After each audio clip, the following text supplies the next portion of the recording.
Hello, कैसे हो? How are you बच्चों? तो बच्चों अभी हम लोग लास्ट क्लास में हमने SN2 और SN1 मैकेनिज्म का बारे में पढ़ा था और हम लोगों ने ये समझा था जो SN2 मैकेनिज्म थी। SN2 मैकेनिज्म में हमने क्या पढ़ा था कि हम लोग एक कंपाउंड, जैसे हम SN2 मैकेनिज्म के लिए हमने ये लिया था, ये हम SN2 मैकेनिज्म में बात कर रहे हैं। SN2 मैकेनिज्म का बच्चों अगर आप लोगों को ध्यान हो, हम लोगों ने किस तरह से पढ़ा था। SN2 मैकेनिज्म में आपका ये CH3 आपका Cl, इसमें एक न्यूक्लियोफाइल आता है स्लो स्टेप में और वो पीछे से आके लगता है। मतलब स्लो स्टेप में है हमारी जो यहाँ पे जो पूरी रिएक्शन मैकेनिज्म है वो डिपेंड इसमें करती है कि न्यूक्लियोफाइल इसमें पीछे से आके जुड़े। न्यूक्लियोफाइल कहाँ आता है? इसमें पीछे से आके लगता है और इस तरह से आके इंटरमीडिएट बना लेते हैं ना बच्चों। और फाइनली ये आपका फास्ट स्टेप है, OHCl- हट जाता है और आपका एक कंपाउंड मिल जाता है, न्यूक्लियोफिलिक सब्स्टिट्यूशन हो जाता है। बच्चों आप लोग को ये मैं इसलिए बता रहा हूँ कि आप लोग को समझ में आ जाए, क्योंकि हम लोग रिएक्टिविटी पढ़ने वाले हैं और रिएक्टिविटी में आप एक इंपॉर्टेंट पॉइंट ये देखोगे कि SN2 मैकेनिज्म है जो कि जनरली 1 डिग्री के लिए प्रिफरेबल होती है, उसमें जो न्यूक्लियोफाइल है वो आपका पीछे से आगे जुड़ता है और आपका इस तरह से पूरी मैकेनिज्म चलती है। बेसिकली हिंड्रेंस बेस होता है। और आप अगर SN1 मैकेनिज्म देखोगे जो आपका 3 डिग्री के लिए प्रिफरेबल होता है, जो आपका 3 डिग्री में बेसिकली असर होता है आपका SN1 मैकेनिज्म, उसमें आप देखोगे बच्चों SN1 में क्या होता है। ये आपका SN1 ले लो, ये CH3, ये CH3 और ये CH3 और ये आपका क्लोरीन। SN1 में बच्चों क्या हो जाएगा आपका, ये जो आपका टर्शरी है ये आपका बेसिकली पहले ब्रेकअप हो जाता है स्लो स्टेप पे, क्योंकि यहाँ पे बहुत ज्यादा प्लस इफेक्ट होता है। CH3 के प्लस इफेक्ट डोमिनेट करना शुरू कर देता है और यहाँ पे इतनी ज्यादा इलेक्ट्रॉन डेंसिटी बढ़ जाती है जो Cl में जाती है। कंपाउंड पहले स्टेप में टूटना शुरू करता है ड्यू टू हाई इलेक्ट्रिसिटी और यहाँ पे कार्बोकेटाइन की फॉर्मेशन होती है। तो SN1 में आप जब भी बात करोगे तो यहाँ पे आपको कार्बोकेटाइन की स्टेबिलिटी के बारे में बात करना पड़ेगा। तो 3 डिग्री कार्बोकेटाइन लग जाता है। फिर आपका यहाँ पे जो OH- है, मतलब सॉरी OH- आता है डालते हो, तो OH- फास्ट स्टेप में आता है दूसरे स्टेप में और यहाँ पे 2 आपके प्रोडक्ट बनाते हैं। अब आप कहोगे सर ये जो अभी देखो आप इसमें 2 प्रोडक्ट कैसे बनेंगे, CH3, ये CH3, OH, एक ये बन जाएगा। दूसरा प्रोडक्ट आपका बन जाएगा कुछ इस तरह से।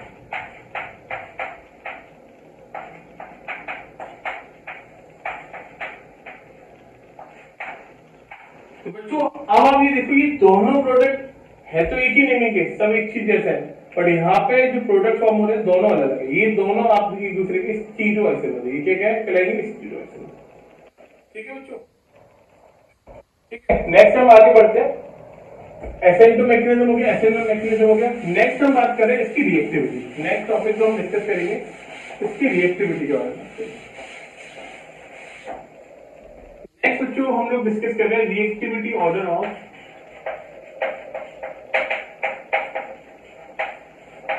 SN2। SN2 की रिएक्टिविटी ऑर्डर के बारे में बात करें। अगर SN2 की रिएक्टिविटी ऑर्डर की बात करी जाए तो कैसे देखोगे? आपका ये लिखा है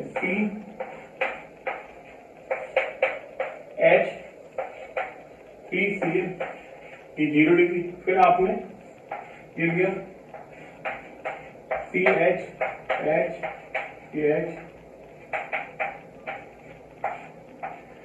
ये 1 डिग्री हो गया आपका। ये 0 डिग्री, वो 1 डिग्री। नेक्स्ट देखो,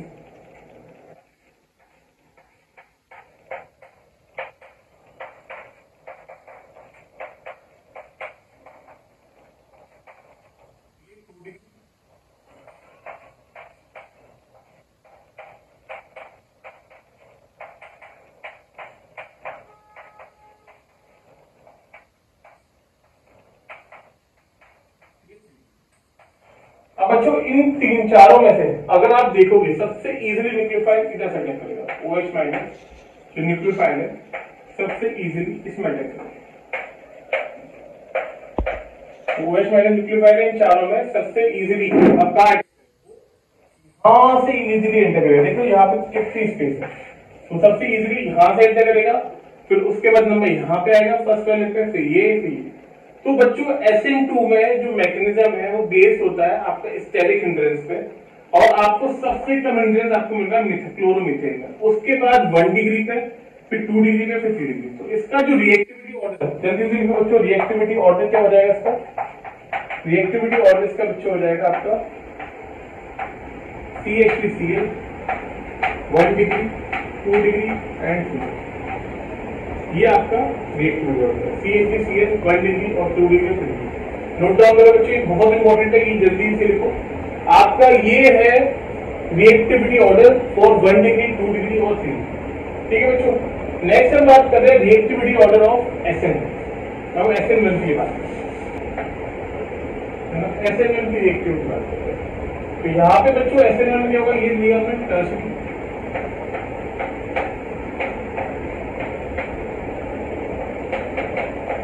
SN1 में भी किस पे बेस होता है बच्चों, पूरा रिएक्टिविटी वो बेस होता है आपका इंडक्टेंस।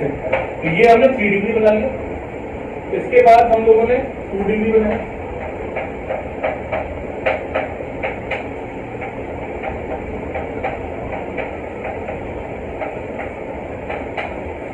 ये 3 डिग्री, 2 डिग्री, फिर आपने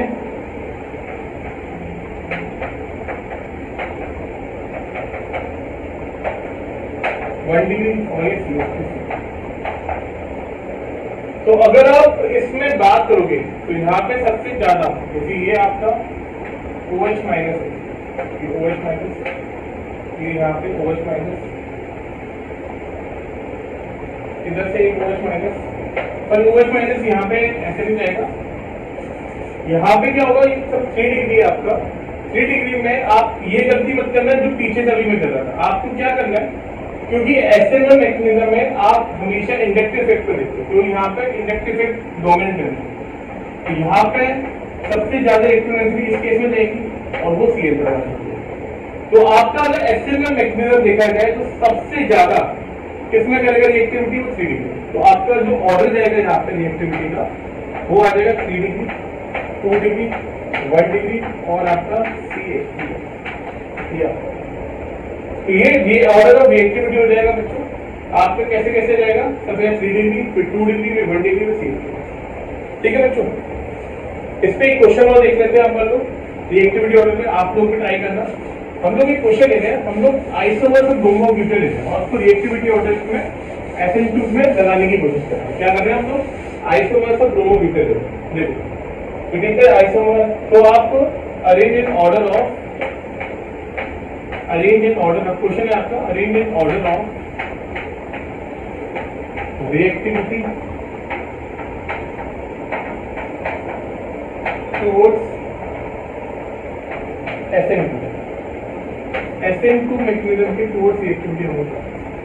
तो हमने पहला क्वेश्चन मैंने दिया आइसोमर्स ऑफ ब्रोमोब्यूटेन, आप इसको लिख सकते हैं आइसोमर्स ऑफ ब्रोमोब्यूटेन,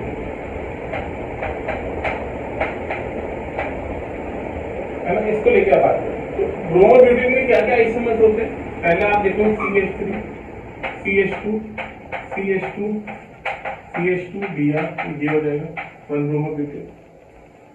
एक आपका 2 ब्रोमोब्यूटेन, एक आपका कुछ ऐसा हो जाएगा, और एक आपका हो जाएगा बच्चों कुछ ये। अब हमें इसको करना है SN2 का। SN2 का रिएक्टिविटी ऑर्डर क्या होता है, सबसे ज्यादा SN2 देता है CH3Cl, CH3X, फिर 1 डिग्री, फिर 2 डिग्री, फिर 3 डिग्री। अब आपको यहाँ पे डिग्री ढूंढना, 1 डिग्री के सबसे हाईएस्ट होगा, तो ये 1 डिग्री, ये 1 डिग्री। 1 डिग्री कैसे पहचानोगे, हेलोजन जिस कार्बन से लगा उसके साथ कितने कार्बन अटैच है, तो यहाँ पे हेलोजन जिस कार्बन से लगा इसके साथ एक कार्बन है 1 डिग्री, ये कितना हो जाएगा, ये भी 1 डिग्री हो जाएगा, ये इससे लगा है इसके साथ 2 कार्बन है 2 डिग्री, ये आपका कितना हो गया 3 डिग्री। तो सबसे ज्यादा जो रिएक्टिविटी होगी फर्स्ट इसकी हो जाएगी, सेकंड रिएक्टिविटी आ जाएगी इसकी, थर्ड इसमें आएगी 2 डिग्री वाली की, तो 4 हो जाएगा। तो ये बच्चों आपका SN2 की टुवर्ड्स रिएक्टिविटी ऑर्डर हो जाएगा फर्स्ट, सेकंड, थर्ड और फोर्थ। ठीक है बच्चों, तो ये आपका इस तरह से क्वेश्चन आ सकते हैं। और देखो और क्वेश्चन कैसे आएंगे बच्चों, एक सेकंड क्वेश्चन, 1 ब्रोमोब्यूटेन, है ना। Second 3 methyl bromobutane, 3 methyl 1 bromobutane. Next 2 methyl 1 bromobutane.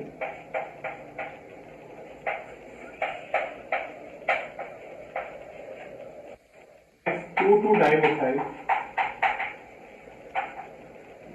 Propane. आपको इसका रिएक्टिविटी ऑर्डर लगाना है। 1 ब्रोमोब्यूटेन आपका स्ट्रक्चर ये हो जाएगा, दिस इज योर 1 ब्रोमोब्यूटेन, है ना। 3 मिथाइल ब्रोमोब्यूटेन ये हो जाएगा, स्ट्रक्चर लगाओगे 3 ब्रोमोमिथाइल ब्यूटेन का, कुछ ये हो जाएगा। फिर 2 मिथाइल 1 ब्रोमोब्यूटेन ये हो जाएगा आपका। और एक और क्या लिखा है, 2 डाइमिथाइल प्रोपेन ये हो जाएगा।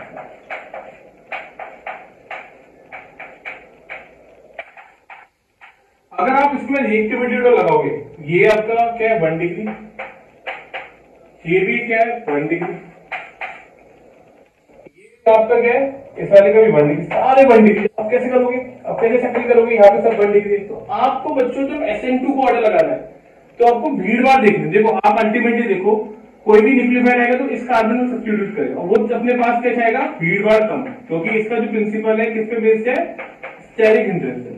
आप अगर इन चारों केसेस में देखोगे, जैसे अगर मैं मान लो इसको A मान लो, इसको B मान लो, आप इसका C मान लो और इसका D मान लो, अगर आप इन चारों केसेस में देखोगे तो सबसे कम भीड़ भाड़ इस वाले पे A पे, उसके बाद आपका B पे, क्योंकि इधर देखो इधर आपका न्यूक्लियोफाइल सब्स्टिट्यूट करेगा और इधर ये थोड़ा दूर पे, B पे, फिर C पे, फिर D पे। तो आंसर पे ये आ जाएगा आपका A, B, C और ये D। ठीक है, ठीक है बच्चों। तो बच्चों ये आपका रिएक्टिविटी ऑर्डर हो जाता है आपका 1 डिग्री, 2 डिग्री और 3 डिग्री के लिए। ठीक है, तो बच्चों अभी तक हमें रिएक्टिविटी का पार्ट समझ में आ गया कि रिएक्टिविटी का ऑर्डर हमें कैसे करना है। और अगर SN1 में आ जाए, अगर आपको पूछे कि बताओ कि SN1 में रिएक्टिविटी ऑर्डर क्या होगा, तो आप लोगों को क्या करना पड़ेगा कि आपको उसका रिवर्सिबली देखना पड़ेगा कि रिवर्सिबली किस में जाता है। जैसे SN1 का आप एक क्वेश्चन देख सकते हो, जैसे आपका दे रखा है कुछ इस तरह से, आपका एक दे रखा है ये C6H5 CH2Br ये दे रखा है, और इसको हम कर रहे हैं इसके साथ CH3 CH3 आपका CH3 ये आपका इस तरह से हो जाएगा। अगर आप बच्चों अब इसमें SN1 की रिगार्ड में आ गए, रिएक्टिविटी टुवर्ड्स SN1, आपको इसको अरेंज करना है रिएक्टिविटी टुवर्ड्स SN1 के लिए, SN1 की टुवर्ड्स इसकी रिएक्टिविटी को आपको बताना है। अगर आप SN1 के टुवर्ड्स की रिएक्टिविटी देखो तो ये देखो कैसे जुड़ेगा, C6H5 CH2 प्लस ये H2 देगा और ये हो जाएगा CH3 CH CH3 और ये आपका पॉजिटिव। अगर आप इसमें देखोगे बच्चों तो ये आपका पॉजिटिव, ये C6H5 CH2 प्लस है और ये CH3 ये पॉजिटिव है। इसमें बच्चों ये जो बेंजाइल वाला कार्बोकेटायन है ये आपका ज्यादा स्टेबल होगा, क्योंकि रेजोनेंस की वजह से। तो हम SN1 में क्या देखते हैं, कार्बोकेटायन की स्टेबिलिटी देखते हैं। तो कार्बोकेटायन किसका स्टेबल है, इसका। तो आपको कौन सा SN1 में करेंगे, तो फॉर अगर आपको SN1 में देखना है तो दो फैक्टर से देखोगे, पहला किसका प्लस इफेक्ट ज्यादा है, दूसरा कार्बोकेटायन आपका कौन सा स्टेबल है। तो ये SN2 SN1 के रिएक्शन क्वेश्चन बहुत ज्यादा है। एक आध क्वेश्चन में आपको और बता रहा हूं, जैसे एक आता है ये CH3I और CH3Cl, इसमें अगर आप CH3 दिया, इसमें अगर आप पूछा जाए कौन जल्दी देगा तो CH3I देगा आपका, कौन सा SN2। क्यों, क्योंकि I बेटर लिविंग ग्रुप है, बड़ा बॉन्ड लेते हैं, जल्दी टूटेगा और जल्दी आपका चलेगा SN2 की टुवर्ड्स रिएक्टिविटी। ये कुछ एक क्वेश्चन आते हैं जो कि बोर्ड में आपके क्वांटिटेटिव में बहुत इंपॉर्टेंट रोल प्ले करते हैं। काफी इससे पूछा जाता है SN2 SN1 में, और आप लोग को मोटा मोटा भी समझ में आ गया कि SN2 मैकेनिज्म में आपका क्या रहता है, 1 degree 2 degree 3 degree stability order, और आपका SN1 में क्या हो जाता है वो 3 डिग्री 2 डिग्री और 1 डिग्री। ये आपका स्टेबिलिटी ऑर्डर रहता है फॉर सब्स्टिट्यूट SN2 और SN1 के लिए। इज इट क्लियर, ये आगे बात समझ में बच्चों। नेक्स्ट टॉपिक हम लोग जो डिस्कस कर रहे हैं दैट इज स्टीरियोकेमिस्ट्री। हम लोग स्टीरियोकेमिस्ट्री के बारे में बात कर रहे हैं। स्टीरियोकेमिस्ट्री में बच्चों हम लोग क्या देखते हैं, आपका ये लाइट सोर्स है। देखो बच्चों ये क्या है, एक लाइट सोर्स है, ये लाइट सोर्स है और ये लाइट सोर्स को हम पास कर रहे हैं एक निकोल प्रिज्म से। किससे पास कर रहे हैं? Nicol prism. लाइट सोर्स है, इसको निकोल प्रिज्म से पास कर रहे हैं। आपका ये समझ लो, जब उसके निकोल प्रिज्म से पास कर रहे तो एक लाइट जनरेट कर रहा है इस तरह की कुछ। इस लाइट को क्या बोलते हैं? That is called plane polarized. ये जो लाइट है प्लेन पोलराइज्ड। अच्छा ये लाइट पता कैसे होती है? होती है आपकी, देखो एक जो ये वाली लाइट दिख रही है आपको, जो सारे डायरेक्शन में जा रही है, प्लेन पोलराइज्ड। आपको डे टू डे लाइफ में आपको ये ऑर्डिनरी लाइट दिखती है। ऑर्डिनरी लाइट क्या होती है? सब डायरेक्शन में फैलती है, ऑर्डिनरी डायरेक्शन, ये सारी डायरेक्शन में फैलती है। बट जो प्लेन पोलराइज्ड लाइट है वो एक ही डायरेक्शन में जाती है। इसके एग्जांपल आप डे टू डे लाइफ में कहां देखते हो? Laser light. लेजर लाइट होती है बिल्कुल एक सीधी एक लाइन में जाते हैं, बिल्कुल एक डायरेक्शन में जाते हो। वो कौन सी लाइट है? आपकी प्लेन पोलराइज्ड लाइट है ना। अब प्लेन पोलराइज्ड लाइट जो होती है आपकी, वो आपका कंपाउंड का ऑप्टिकल एक्टिविटी चेक करने के लिए होता है। वो कैसे? आप मान लो बच्चों, ये क्या होता है? ऑप्टिकल एक्टिविटी एक बहुत इंपॉर्टेंट टॉपिक है पूरी केमिस्ट्री का। ये अगर कोई कंपाउंड ऑप्टिकली एक्टिव है और या दूसरा नहीं है तो उससे बहुत सारी प्रॉपर्टी बदल जाती है उसकी। आपको ऑप्टिकल एक्टिविटी अपने घर पे कैसे यूज कर देख सकते हो? आप घर में सिरप लेना और सिरप में लेजर लाइट डाल के देखना और वो देखना लेजर लाइट आपकी क्या हो रही है, वो टिल्ट हो रही है नहीं हो रही है। तो आप प्लेन पोलराइज्ड लाइट दी और आपने उसको एक ऑप्टिकली एक्टिव कंपाउंड से पास किया। किससे किया? Optically active compound. तब ये लाइट ऑप्टिकली एक्टिव कंपाउंड से जा रही थी। अब या तो इसको राइट घुमाएगी लाइट को, तो लाइट या तो राइट घूम जाएगी यहाँ पे, तो राइट घूमेगी तो इसको बोलेंगे डेक्स्ट्रो, और अगर लेफ्ट घूमी तो उसको बोलेंगे लीनियर। बच्चों लाइट या तो राइट घूमती है या लेफ्ट घूमती है, तो राइट घूमी डेक्स्ट्रो, लेफ्ट घूमी लीनियर, तो ये हो जाता है। तो एक डेक्स्ट्रो हो जाएगा और एक लीनियर। अगर कोई कंपाउंड लाइट को घुमा पा रहा है तो वो तभी ऑप्टिकली एक्टिव होगा। मतलब ये कंपाउंड का बिहेवियर जानने के लिए होता है। ये जो लाइट बनाते हैं कंपाउंड का बिहेवियर जानने के लिए कि वो कंपाउंड ऑप्टिकली एक्टिव है नहीं। अगर वो लाइट को मोड़ रहा है, वो कंपाउंड लाइट को मोड़ रहा है, तो हम बोलेंगे वो आपका ऑप्टिकली एक्टिव होगा, वरना नहीं होगा। तो ऑप्टिकली एक्टिव कंपाउंड की आप डेफिनेशन कैसे लिखोगे?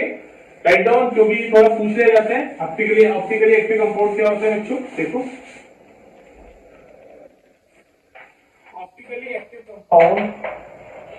Optically active compound are those which rotate the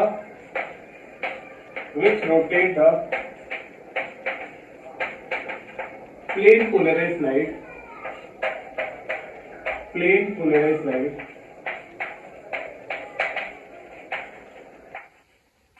either to the right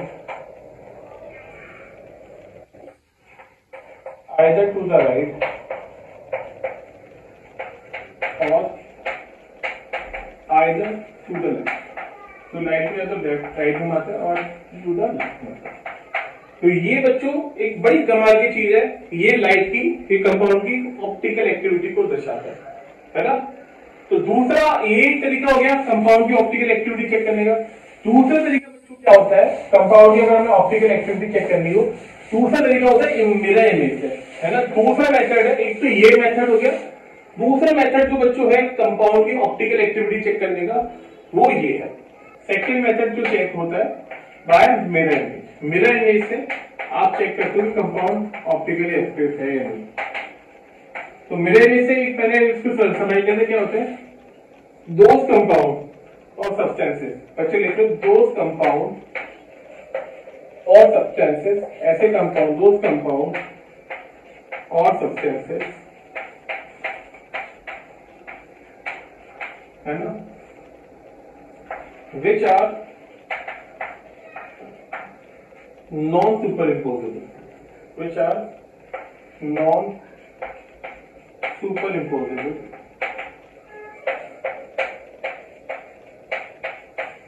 on their mirror image on their mirror image those compound substances which are non-superimposable on their mirror image are optically active and they are said to be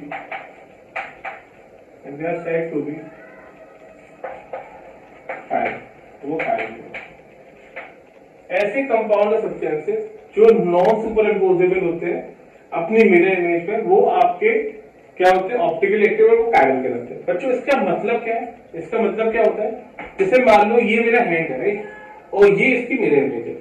अगर देखोगे ये hand, अब इसमें मैं check कर रहा है super impose होना ही नहीं होना, तो मैं क्या करूंगा, इस साइड को, ये जो डार्क साइड है वो उस साइड जा रही है तो उसको एक साइड पे ले जाऊंगा।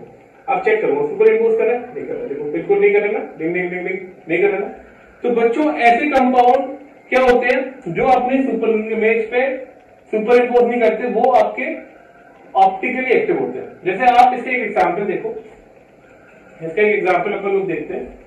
जैसे हमने कंपाउंड लिया ही CH3 C2H5,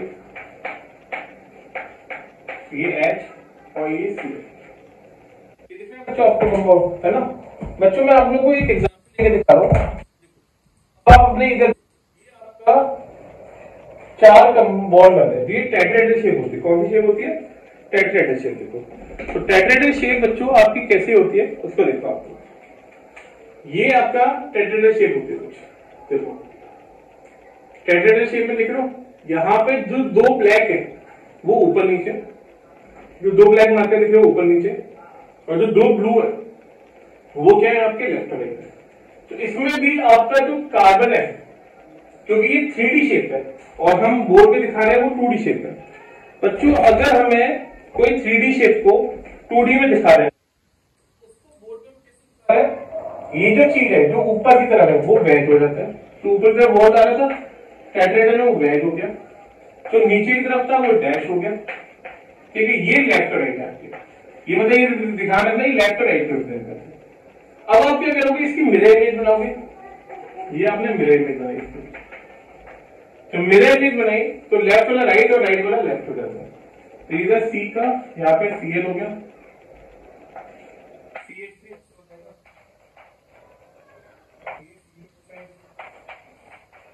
और ये आपका ऐसे H हो गया। फिर आप क्या करोगे, इसका ये बन गया मिरर इमेज, फिर आप इसको 180 रोटेट करोगे। आप क्या करोगे, 180 डिग्री रोटेट।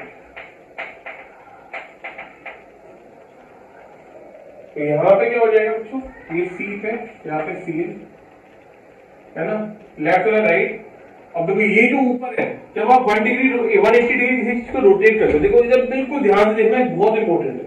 अब अगर आप 180 डिग्री इसको रोटेट करते हो, ठीक है, मैं बच्चों यहाँ पे देखो, आप बिल्कुल मार्कर को भी देख के चलना, क्योंकि यहाँ पे ब्लू और ब्लैक मार्कर है। देखो इसमें बिल्कुल फिगर में देखो, ये ब्लू ऊपर है, सॉरी ब्लैक ऊपर है, ब्लू नीचे, लेफ्ट और राइट में ये दो। अब मैं इसको 180 रोटेट कर रहा हूँ, में देखो क्या हो रहा है, ये 180 रोटेट कर। अब आप 180 रोटेट करें तो देखो क्या हो रहा है, जो ब्लू है ऊपर आ जा रहा है, ब्लैक वाला नीचे, और जो पहले ब्लैक साइड पे था वो लेफ्ट हो गया। मतलब आप लोगों को मॉरल ऑफ द स्टोरी क्या है, जो आपकी चीज कहां पर थी ऊपर है वो नीचे आ जाती है 180 रोटेट पे, जो बॉन्ड ऊपर है वो नीचे ऊपर नीचे करेंगे, और जो लेफ्ट और राइट है वो ऐसे हो जाएंगे। तो ये आपका CH3 नीचे आ जाएगा और C2H5 आपका ऊपर आ जाएगा,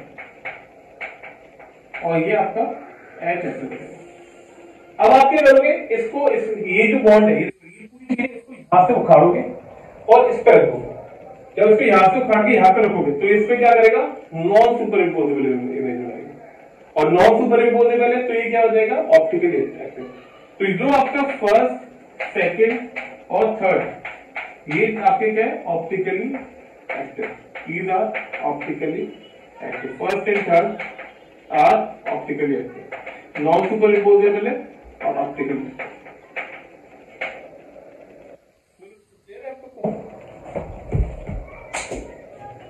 ठीक है, नेक्स्ट देखते हैं। नेक्स्ट आपका यहाँ पे हम CH3 ले रहे, दो CH3 ले रहे हैं। यहाँ पे आपका H और ये X, यहाँ पे इसकी मिरर इमेज बना दी हमने। तो मिरर इमेज बनाएंगे तो जो आपका X है वो यहाँ पे आ जाएगा, CX ऐसे हो जाएगा कुछ, ये कुछ ऐसे आ जाएगा और ये H ऐसे आ जाएगा। फिर इसको क्या करेंगे हम लोग 180 डिग्री रोटेट करते हैं।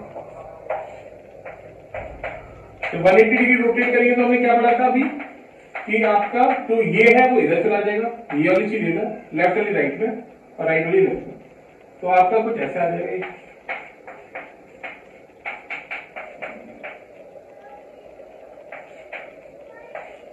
और आप अब ये फोर्थ फिगर ले लो, ये फिफ्थ और ये सिक्स। अब आप फोर्थ और सिक्स, अब जो सिक्स वाले को यहां से उखाड़ो और फोर्थ पे लगा दो। तो बिल्कुल देखो ये सिक्स वाला इसको उखाड़ा, इस पे लगा दे, तो ये क्या है, नॉन सुपर इम्पोजेबल है। तो we say they are optically active और इनएक्टिव क्योंकि सुपर इम्पोजेबल है। तो फोर्थ और सिक्स आर, तो जो fourth and six are super imposable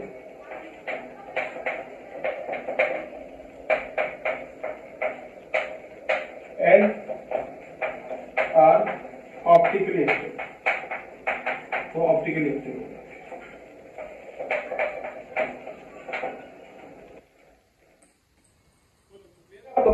ठीक है, अभी इसको आगे बढ़ते, ठीक है, नेक्स्ट आगे बढ़ते बच्चों। अब हम पढ़ते हैं एनेंशियोमर के बारे में। नेक्स्ट एनेंशियोमर के बारे में जानते हैं।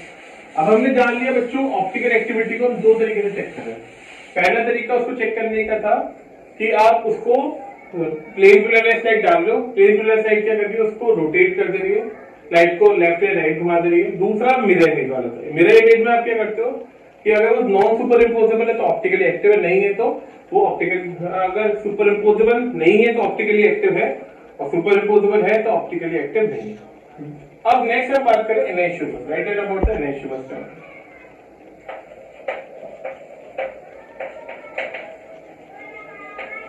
Enantiomers क्या होता है? Enantiomers are pair of optical isomers, are pair of optical isomers, है ना, which are non-superimposable, superimposable on each other. So जो एनेंशियोमर्स है ये आपका पेयर ऑफ ऑप्टिकल आइसोमर्स का पेयर है जो एक दूसरे के ऊपर क्या है, नॉन सुपर इम्पोजेबल है। They are non superimposable और ईच अदर। एनेंशियोमर के बारे में बात कर रहे हैं। तो बच्चों आपका जैसे हम बात करते हैं कि आपके नॉन सुपर इम्पोजेबल। अब नेक्स्ट हम बात कर रहे हैं, अच्छा एनेंशियोमर की प्रॉपर्टी जान लो क्या होता है। They have same physical and chemical properties, they have same physical and chemical properties, क्योंकि physical and chemical property same होती है।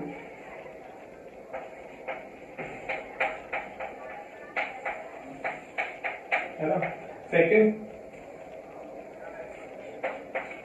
They have same melting and boiling point. बस किसमें डिफर करते हैं, same melting point and boiling point.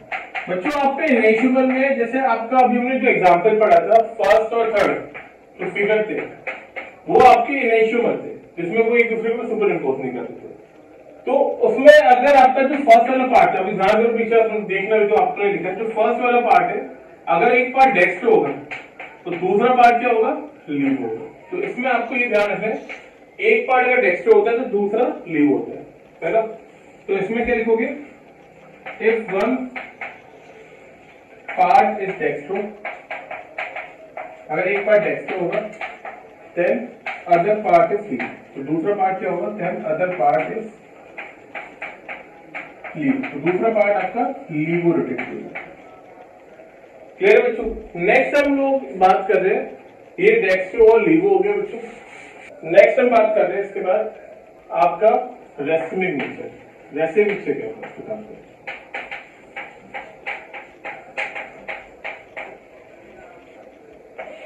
वैसे mixture क्या होता है? It is a mixture of, एक मिक्सचर है किसका? It is a mixture of enantiomer, है ना, in equal proportion, in equal proportion, equal proportion, such that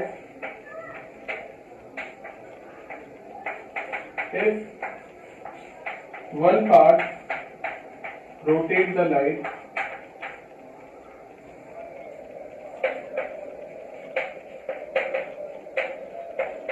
in one direction, then the other part rotate it in opposite direction.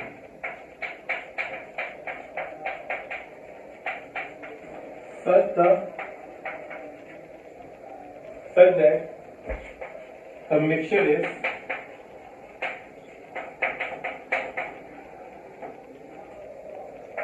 optically inactive.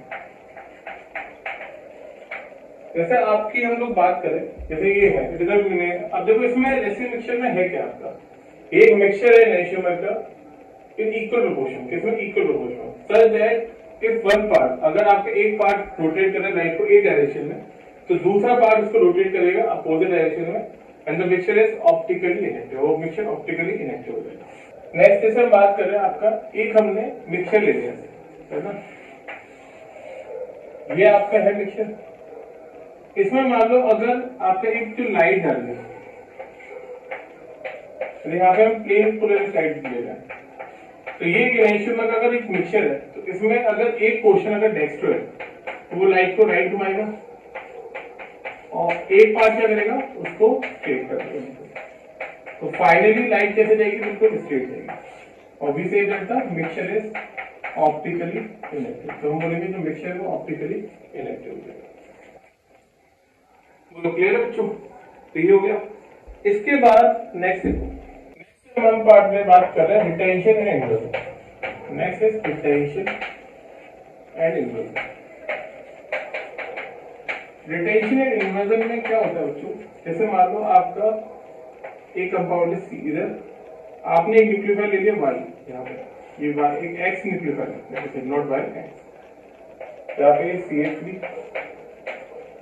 ये आपका C2H5 और ये आपका H। अब आपने एक एक्स न्यूक्लियोफाइल इसमें ऐड किया और वाई न्यूक्लियोफाइल, नॉट एक्स, आपने वाई न्यूक्लियोफाइल ऐड किया और वाई वहीं पे आगे लगा था ऑलरेडी एक्स का, फिर क्या हो जाएगा? C आपका CH3, वाई वहीं पे आगे लगता है, ये H और ये आपका C2H5। तो इसको बोलेंगे अगर वाई वहीं पे लग रहा है जो ऑलरेडी एक्स था, दिस इज कॉल्ड रिटेंशन, इसको रिटेंशन बोलेंगे। और वाई इसमें अपोजिट में लगे,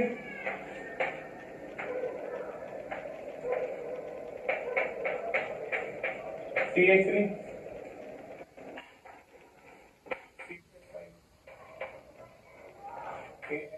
और वाई, तो आप इसको बोलोगे इन्वर्जन। तो आपका रिटेंशन मतलब आपका वही न्यूक्लियोफाइल वही लग गया जो ऑलरेडी एक्स था, वो रिटेंशन हो गया, और आपका न्यूक्लियोफाइल जो कहाँ लग रहा है, जो अपोजिट पोजीशन में लग रहा है, वो इन्वर्जन हो जाता है। तो बच्चों ये एक बहुत इंपॉर्टेंट पॉइंट, आपका जो SN2 मैकेनिज्म है, SN2 mechanism leads to inversion of configuration, उसमें इन्वर्जन होता है, inversion of configuration, whereas SN1 mechanism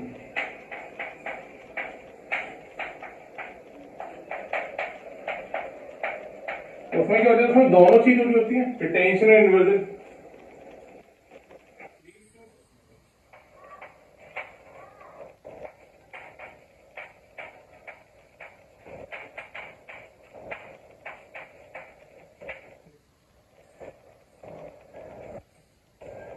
ठीक है बच्चों, ये आज के लिए ये हमारा लेक्चर ओवर होता है। इसको हम आगे पढ़ेंगे। आगे हमारे बहुत इंपॉर्टेंट टॉपिक्स आ रहे हैं, जैसे एलिमिनेशन रिएक्शन, और आगे हम एरोमेटिसिटी के बारे में पढ़ेंगे। तो आज के लिए ये बहुत इंपॉर्टेंट टॉपिक था स्टीरियोकेमिस्ट्री। तो इसको बड़े इंपॉर्टेंट देखो, इसके हम लोग आपको और भी नोट्स एंड वीडियो शेयर करेंगे। That's all today. Thank you.